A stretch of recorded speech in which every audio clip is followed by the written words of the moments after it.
Hey y'all, it's Brooke here from Large Family Homestead, and today I'm going to show you guys the easiest way to make yogurt for beginners.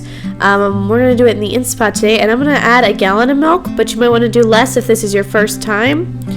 Afterwards, you're going to go ahead and put the lid on. It doesn't matter if the vent is open or closed, and you're going to click your yogurt button. Now, by clicking the yogurt button, I can adjust between less, normal, and more, and I'm going to set it to more, and mine says boil. Yours might say something else. And while I was doing that, while I was waiting for it, I went ahead and did pineapple zucchini, and I'll leave a link to that video. Once it was done, it'll say yogurt.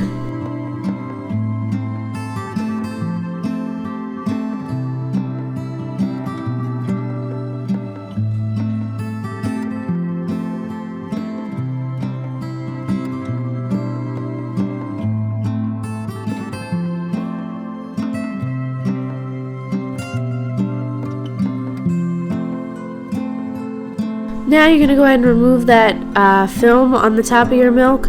You can leave this, but it will leave a weird texture once your yogurt's done.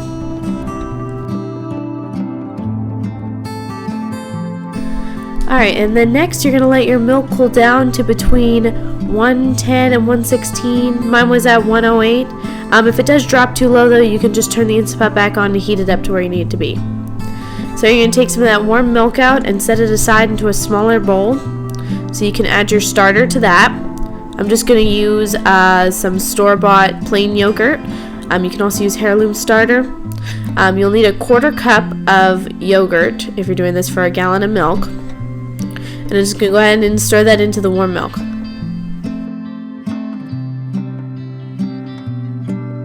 And just to mention, you'll only need to buy starter for your first batch, and then you can just use yogurt from what you've made every time. Just set it aside.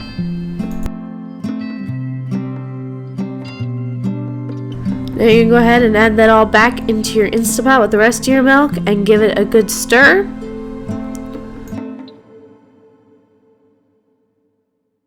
And then I'm going to put this back in the Instant Pot. Again, it doesn't matter if the vent is open or closed because we're not pressure cooking. And then you're going to go ahead and hit the yogurt button again, but this time you're going to set for normal.